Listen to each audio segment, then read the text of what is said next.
Ogo whamalo mo whawhitai peke iki. Koe ngā koe ne ke iofa ke whai mga te tau tolu tau to au si ai ai. Hoa whakoloa koe ni mai whakausinga e wike. Pau tau whawhitai ke iki. E tau hiko tau pēku whai mai ke tau mui. Pako kore ke hufanga atu i e lotu pēr mo ai hiva. Mo tali lotu na tau whanau ki ai. Kia tāka te au ke hoko atu pē ke tau talanoa na tau kamata mani pō. Ki he tohe koe a Malakai wahe whā. Malakai wahe whā, vesi ko hono wā. Ne tō mai ane pō ke whai ake tau. Wahe wahe ke pō koe ni ai o pē ane whārea. Ka e hopo ai la o e totonu kia te ki mōtolu o kua pasia ki o kingoa. Pea kui ai hawhai to'o i ono ngahi uelo. Toki aluat ki mua tolo hapo whano o hange koe whangapulu mui. Mehe a whawhanga. To whawhitai lai ke iki koe ako naki maari e koe ni na tautorana whakane pō. Kia tuunga mo ui a ka wisleri. Hange ko nau hanu ki he iki pa hange ko kamata ke to'o e nau tokanga me whalala me talango fua ke iki. Ui ngā pēko e fuoloa e tai tari lotu e iki. Mo te olahe ange a e nau tauraki pa mo ngai whaingata a. Kai pēke ngata e ko pē whaku mo ngāhi. Whaingata a o na tula ai honge mo la lahi.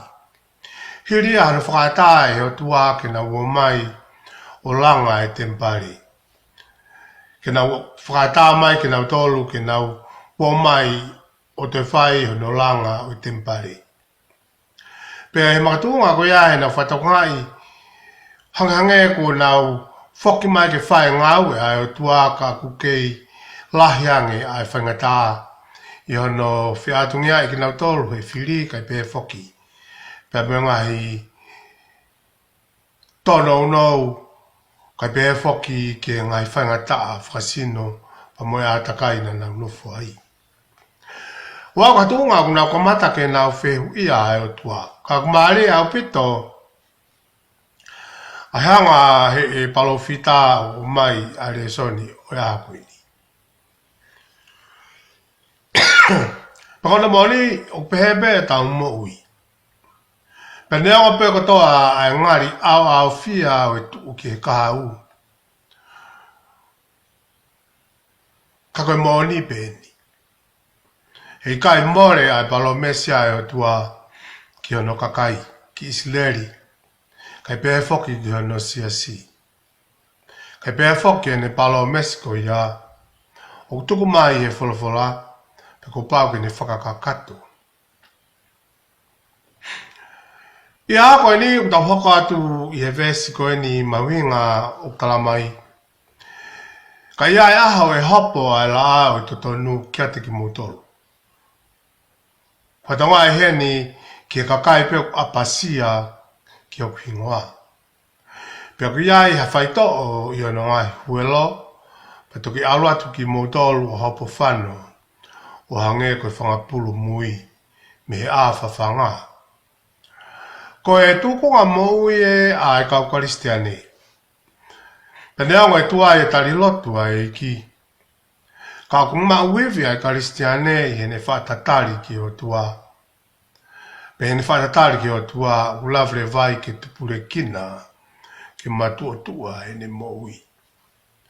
Pe hana i kai whakaafo ai fu uivi whakamoui o tua. Kalamai heni. Kai hopo ai la o totonu kia tiki mutolu. Oko he ngai ke sisu. Ko sisu ko ia koe la lahi e ke tau moui. He ko hono huelo koe whaito. Mo e vai whakanonga ki he palpare ma peo i moui. O ngai pe koe ngā au e koe a la a ke whakakakato ai moui ki he mea moui ko toa peo i funga o i whanua. Padea o pe ai hoko mai a mo sese pe mo e la ai o tua. Ka kona mo ni He kai ka kakato ea ka aua ko tuki hoko mai. A la lahi ko si su kalaisi. Ke toki hoko mai a la o totonu. O hoko mai a ki he kakai tui a e iki. Pea ko hoko mai lewa a la o totonu a si su kalaisi. Pea ko hono hue lo ko hono mafi. O ku iai ai whai to'o. Koe mafi o e tua. Ko iwi whakamou ia e tua. Tala mai e apostolo ko paula koe kosperi a e tua i kai tene te mai. E ko iwi whakamou ia o e tua whawaki ko toai. Ke mahera ka kautolo ko sisu koe o tua ia ku kakato. Pea toki kakato pe o tau whakamou i he ene ulo mai. Ala ko ia o whai totonu. E ne ulo mai, he koe whai to o ia ki o tau sino, koe whai to o ia ki o tau ata mai. Kai pē whoki koe whai to o ia ki o tau lau maari e. Pea koe kakato ko ia e ne ulo ki he mou i lo tolu, pea pikai lava, ma puke iai e tau hohori ke whai e ne ngāwe. He kua tau whanu pito he keresi, whakaafu ai tua. I o hanga e pēr koe, whakaherikaki o ko mai koe ne malakai. E ne pehe, i tau maa koe a iwi whaito'o, pēr moe whaito'o, o mai he laa o whaitotonu. I hono huelo. Toki alua, toki mautolo, hopo whano, o hanga e koe whangapulu mui. Me he āwhawhanga. O ku pehe pēr ka karistiane e nau whatatari ke o tua. O ku nau māua e mālohi i kai ke lava ma puke i e nau whia ngāu e mai o tua. Tau si o peke ulunganga e whangapulu. Ka māko na e whangapulu. Tau rāu ki white e whangapulu mui. Koe whainga taa no puke. Nā wiwi ia. O tala noa mai hene ki he mālohi. I taimi koe au tau nofo ke whawhanga ki tau tolu. I he āwhawhanga e o tua. Koe tau whaatatari ki o tua. Ke mau e hivi mālohi. Koe tau rea tonga o pehe. Pau, a tau whanki whanau. Koe ke mapaki whakilalu lere ki he. Lere ki he. Puna hake ki he. Pe halakaka tu he. O kua kong ki moko ua, koe mea tatau ia. I Texas, kula tonga Texas, koe ki moko ua, kai ka lava ia, pumba puke, puna ki he, koe o kabau maua ke pāka whio no turi. Whaka hango ki pulu mui koe ia, toki, tukuanga mai me a whawhanga. Pako mai hene, whakatātāta tau ka te tau tolu. Ai mahaunga e tau whonu i lau mari. He tala no hana malakai vai whawesi wā. Ki he mahu inga o i whaatatari. He tau mauai ai mālohi whauwhaua. He koe mālohi o mai ko ia he laa o i whaitotonu i sisu. He koe ne ulo mai hono hue lo koe mafi ko ia. I kai ke lava hato e mālohi ia. Mo hato e whaahinga me a mālohi mamani ko ni. Kene lava o matatari. A taimi o ku ngā ue ai a lau maari e o tua i a moui. Ai karistiane. Kako o pāku i tau whātatari. Whakakwau tatau pe ia ku tau mahene ki ai ai sea vai whanua whestunga. Ka kokina o tolu o kua tari ki a Sihova e whafo au ho nau mālohi. Pa te nau puna hake aki ai ka pakau o hange koe whanga i kari. Pea te nau rere e i kai vai. Pea te nau ewa ka i kai pōngia. Kai ke lava hatu e whainga mea e mahamani koe ni. Ke ta ofe fu mafi o i tua. E taimi ko ea ko whakawhonu aki. e ne kau se vaniti. Ko koe mo au ko mea ngau e au tua. O ku ta alo atu ki ta ua o ku ta hala ta, o ku ta empty. Ko whakaama e tua ke whakafonu. Paka whakafonu ko ia he ka ke lava ia mini te taha. Peka ke lava ia ha aho e taha, i kai. Ko pāo ke tā mai ki tā ua ki tā tangutu ki hanga tua whai hono tautou utu, hono tautou whakafonu. Pe koe hā hono whina ngalo ki he taimi. Koe mea tā pia tua. Ka hono whakaafo i taimi koe ea ku tau whonu ai. I ka ke ngata pehe tau whonu ka tau mahu atu. Koe whakaama tua. E koe wenga e ne hau tala mai, koe hau ia te evolo ke whakaaua tamate i mwhaaua. Kai asi, ka koe ni haua nake a ke whakafonu. Pa koe ne whanu koe a ke tau lofu. Koe tau lofu u koe uhi ngaia. He kai ke ngata peho o whanu ka ke mahu atu. He toki lava ke mo ui e kau ngā piho mahu atu ho whanu.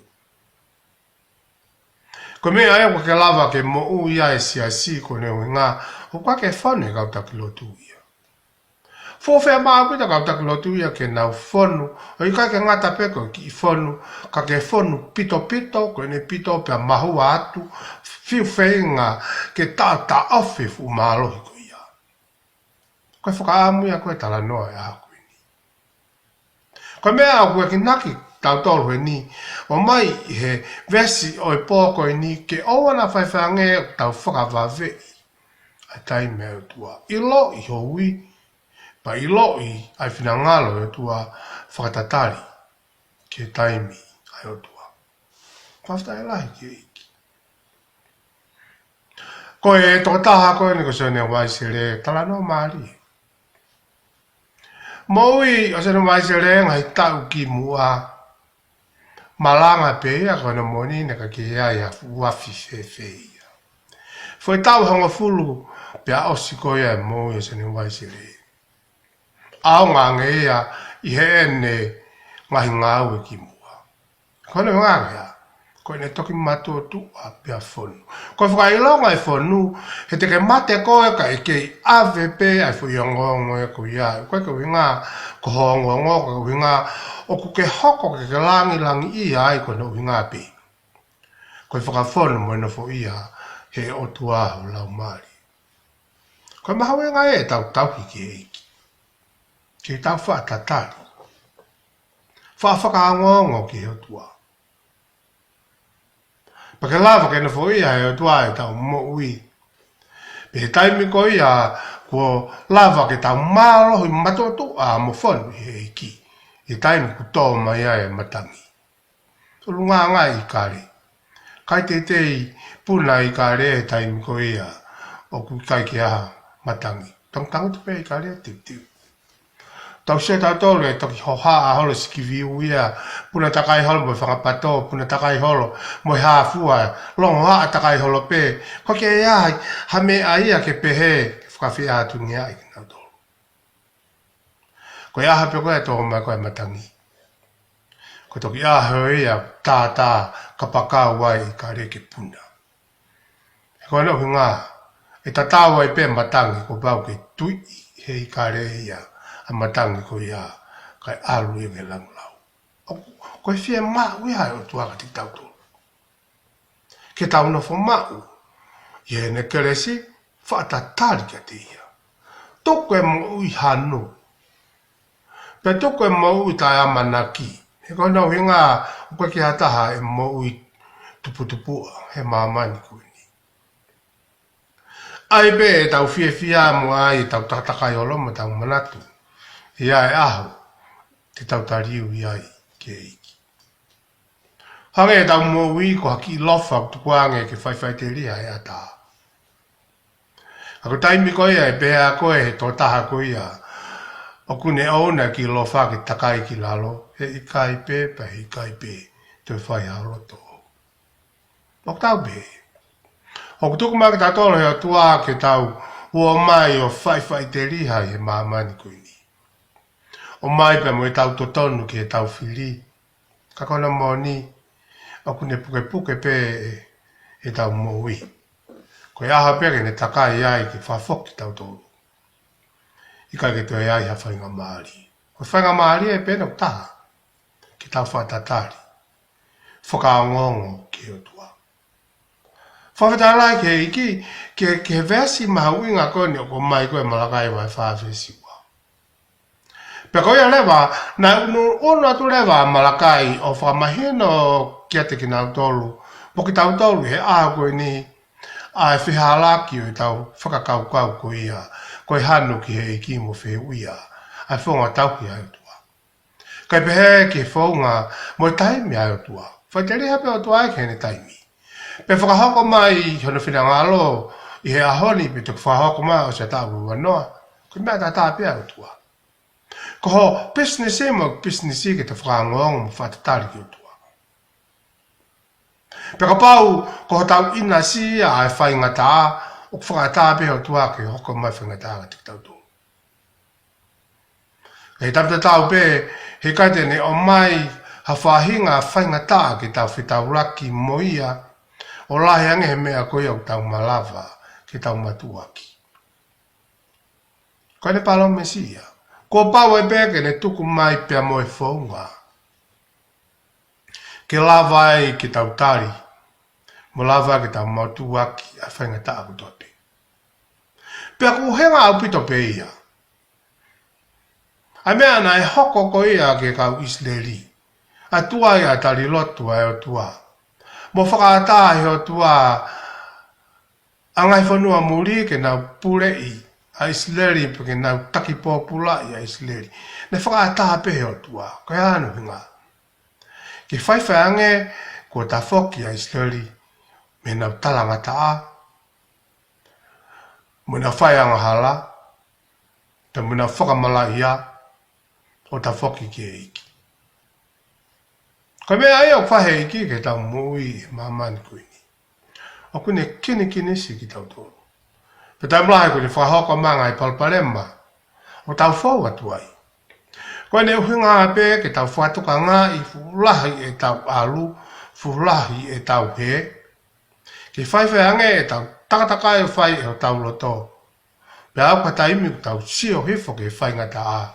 Ika ki tau tō iloi. Tau tō whatonga i tau i lato apua kāu hange. Koe whoha mau koloa. He koe tau whoi whaunga pēa nei toki manatu ai. Ai whoha mau koloa. Ki api. Whia maha toa ke tau manatu ki api. Koe tau takatakai hore mamani koe ni pēa totoni a taimi ke tau manatu ki api. Manatu na ke hau ne ato ko tāna ne hanga o mai koe ke mamani koe ni.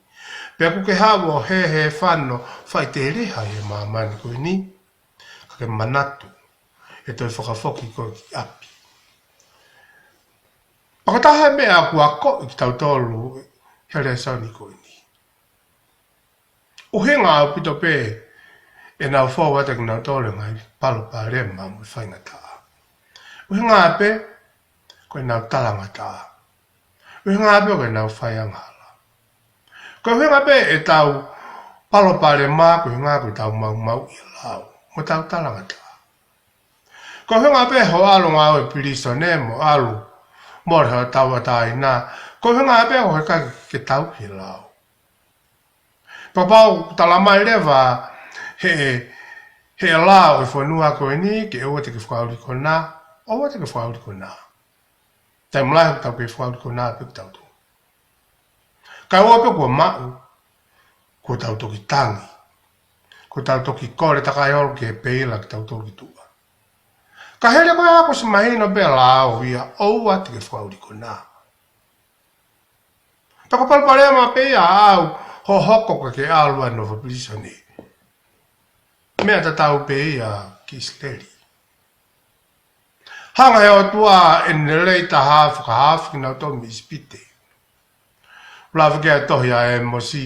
Ne hanga he o tua o fua pia ne fafa ki nau tolu. Ika ke ngatai whakaheka ki nau tolu whakapuna ka pakau i kare. He fu ofa e o tua ki he kaka Isleri. Kakana mani he tau lau historia ko he whalawhala Isleri te ki tau sio hakakai o ngata amui. Kakai talangata no ai mahino kakaifie mea, kakaifie eiki. Pea, o understandable be a ngai whangatana nau fō atua. I kone ngā koe nau fō ui pe. Ka he tamba tau pe.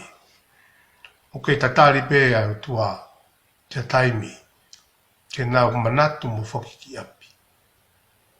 Koe ngā koe nau whaianga hala kai pehe ka te tautola ngai aha koe ni. Koe tau whaianga hala koe uhinga ia o tau tō tā maki ai. Koe uhinga ia o tau palopare mai. Koe hunga e peko tau talangata. He koe whaianga hala koe talangata ke lawa iki. Koe hunga pe palpare mai whanau. Koe hunga koe ikai ke talango fua e o mātua ki he lao koe ia oi mari.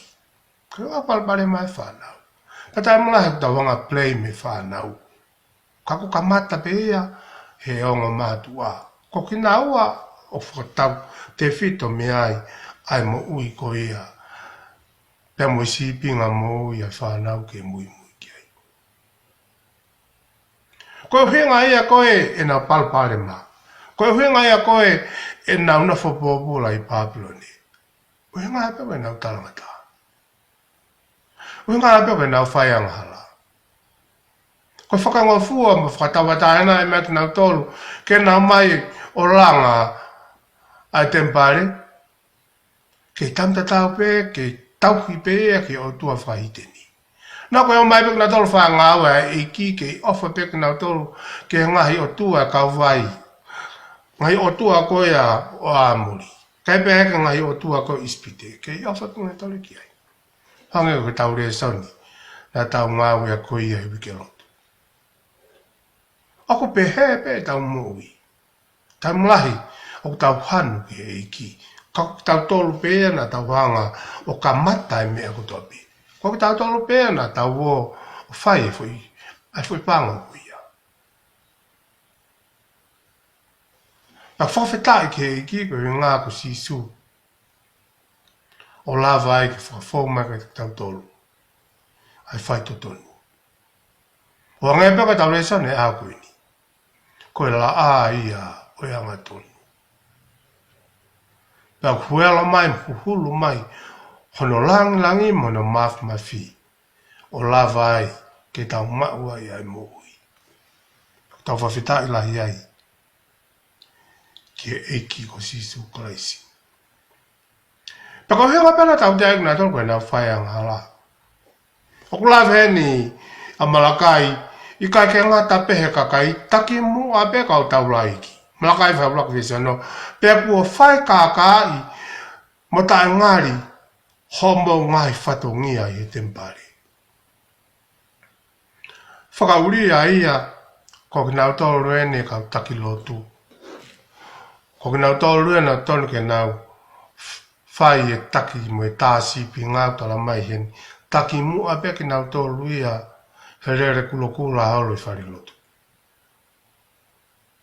Tala mai heni, Malakai whai blok vese no, kau whai hala ko ea a kau tauru aiki. Pea kua whai kāka, pea mo tae ngāri, ho nau ngahi whatongia e tempare.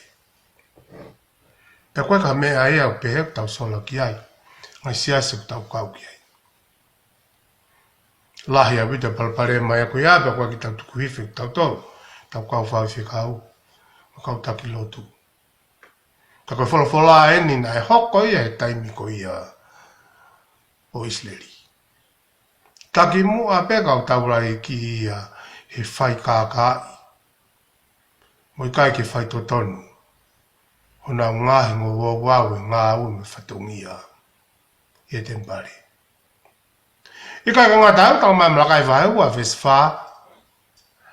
Kua vete i he ngahi husepani ti ho na ngahi waifi. Ka he au mai ka ngai aha koe ni ko me ta tau pēia kua vete i he ngahi waifi, ngahi husepani ti. Tai mlahi wha tāpalasia mātua o ku hoka pēke whine mātua. O ku tuku aki i whaitoko ua pē. Ai ngota whaki. Ka ki a tahai e hao. Pa ku tala mai heni i he wholofola hene Malakai I kai ka ngā tape whai hala kau tau rai ki te mpare. Koe whaamiri kua hoko palpare mai ko hinga. Kua vete i he ngai huse pāni te o ngai huai whi. Ka nā umari ki nā tolu mua kau whewhine muri. Ka kuhinga ai whewhine muri heni hataha pe nei kaki ki komina ni te moia ki tawi ke mate. O haka ki whewhine muri. O hinga ai au fo o wia ki o whamiri. Paka hinga ai ai to whanga isileri e palparema ai whamiri. O tau sea ko hai mea kulawi mai kia malakai heni. O koe kai mea ia ki tau whakaturi te ringa ki ai koe mea e ku hoko ia ke society o tau iai. Pe koe ke pēko hai mea ia o kua hawai o kua hoko ki o whamiri. Hoko ki toko taha kutua pengai mea koe. Kaka mea o wha amu koe ke tau tokanga ki ai ke tau sio ki hare saune aha koe ni o ku iai ai amanaki rere koe la a o whai tutonu. Pea ko hono huelo koe whakamui. O ku iai whai to oi. Ai huelo ku ia. Pak to tana pita ke tau sio ke whakaherikaki mai koe ni fui tala noa maari e koe ia. Ko sisu koe la la. Ko hono iwi maalo ia no lau maari e koe huelo ia. O lava ki whai to ki tau moi. Pak tau whakawheta ia e mo tau whamalo ki eiki. Palpare maha no ua ke o mai ke whamaoni ta koe mea ne hoko ke he kau isleri ko hinga epe koe lahi e nau whaiangala. Ko nau fo uipe. Ika ke ngā tau mai pe ko tu una e ngahi whahi kehe kehe. Whahinga kehe kehe o anghala. Kaka ngata pe hon te ftoe anga hala ua koe ni. Kakutoe tala mai heni where anga hala ke heia. Ai mea koe ni koe tā mate. Mea koe ni koe whia waki. Mea koe ni koe tae whai to tonu. Mea koe ni koe whakamālohi. Mea koe ni koe whakamālohi i e kau vai vai. Kai pe hea whakamālohi e kau witou. Mea koe ni koe tae ofa. Tamo e tawhi whakautua mate. Toma me kai vai tolfes ni ma. Pe te ono atu ki ate ki mo tolu ke whamau. Pa te whamau ni toto o ke kau kikite kakai mo ki nau tolu o ku whakavaloi. Pe ke ate ki nau tolu o ku whamalohi. A tutongi oia o ngā we ai whiwhine ku mate a hanu uno ho. Pe a moe tamai mate. Pe a mo ki nau tolu kakai ai muri. Pe a moia ki kai ke manawahe ki a te au o pehe si hova ngai kaukau. Whatonga i heni, koe taha e ni ai anghala lahi o mua lahi e kautonga toko lahi. Kākai o kau muri. Tataru whita ka ngawe i a te. Koe whoi angahala e ni, ta koe koe whoi angahala e whi kākai koe ni, na kaki tuku whanau i hake pera tu tangata. Koe mea pe ne hoko. I whakawa motua. Paka whehoi aka te tau tolu, ka pau ko tau hoko ka tau whetau raki mo ngai palpare malahi e moui. Ki wawakaiang e ho moui, ki isi o hifo ke ek moui, si o peau ke ek moui. E ngai mea ko whihala ki. Na kau he ngai ko pehea e ko whanau ko hi ngā whihala ki. E ku tau hi koe ko whawhamiri. Ai vai o se pani ti. Ke pehe me waifi. Na ko he ngā ko tu tāma ke ke o he ngā ko whaihala me ko kākā i e kakai muri. Ake nau tolu ku ngā ue mai ka pau ka business. Na ko he ngā koe e ku tu tāma ki mo mama ki mo palpare ma. O ku iai e ngā himea ke whakatonu tonu. Ko e whehu ia ka te tau tolu i e pōko i ni.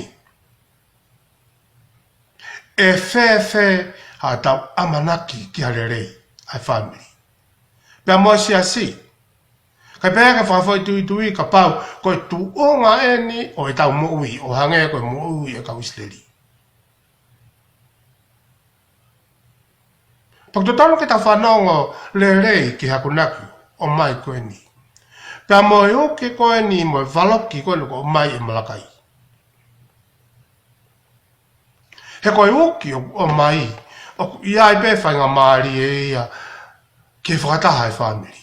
O kia e pe whanga maari e ke te whakataha o matua. O kia e pe whanga maari e ia, ke tō liu e ulunganga e whanau. Tala mai malakai e. He koe uki e nika te tau tōru. Neanga koe uki ke tō tangata, taim koe ia, ke tau whakato maa, me ngai anga hala, ko toa pe, o mo ua e tau mo. Malakai whai tolu wes fitu, i o talu me ngai aha o mo ngai, tamai, kua mo he, me he eku ngai tutu ni, o i kai whai ki ai. Pea koe pore en mo uki ke te koe mo au, ke tau maa ua e manakiteri. Ta whoki mai ki a te au, pa te ta whoki ki a te ki mo tolu, o ku pehe si hova, o ngai kautau. Whakatai lai ke. Koe whaka moa ka te tau tore au. Tumai si hova. Koe whai mea a bea ke ta whoki mai, o whoki ka te au. Ko ta whoki, o tali de reiko. Iyo. Koe whaka mana ki enu, o mai bea, he tau le sauni he poko ini. Ma kai vai whawisi wā. Ka e hopo, a la a, o totonu, kia te ki motolu, o ku apasia. Ko ia pasia ke o tua ko ta foki ke sisu. Right now, i mo menit ko ini. Ki hoku hingoa. Pea ku ia ere vai whai to'o i hano ngai huelo. Ke tau lava, ke tau maa ua e maa lohi pange, ko e fo i tala mai koe o mai he vesi hono ua. Ai fu whaka monu ko ia e taimi, ko tau maa mo whai to'o e tau to'o i huelo. O la o whai totonu. Tala mai heni. Te tau toki hopo whano atu o hangea whangapulu mui.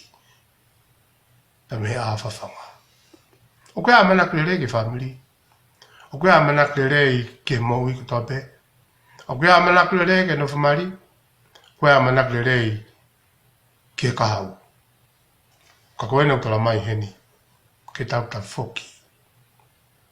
O tau tari ai la a fai todo nua sisu klaisi e ko mai tunga pe moi ko tui te tau toki whaosa pumpong ki e tau tala noa ko ini ko te lai penga e poini whai ato lavi ki ai ka kutu ko tau tala ia e pōko ini whawhoki homo i ti o tua pe whakatāki ke tari ai la a o fai totonu ko sisu pe la alahi e tau moi tapu kina mto eiki whawhoki atu malopito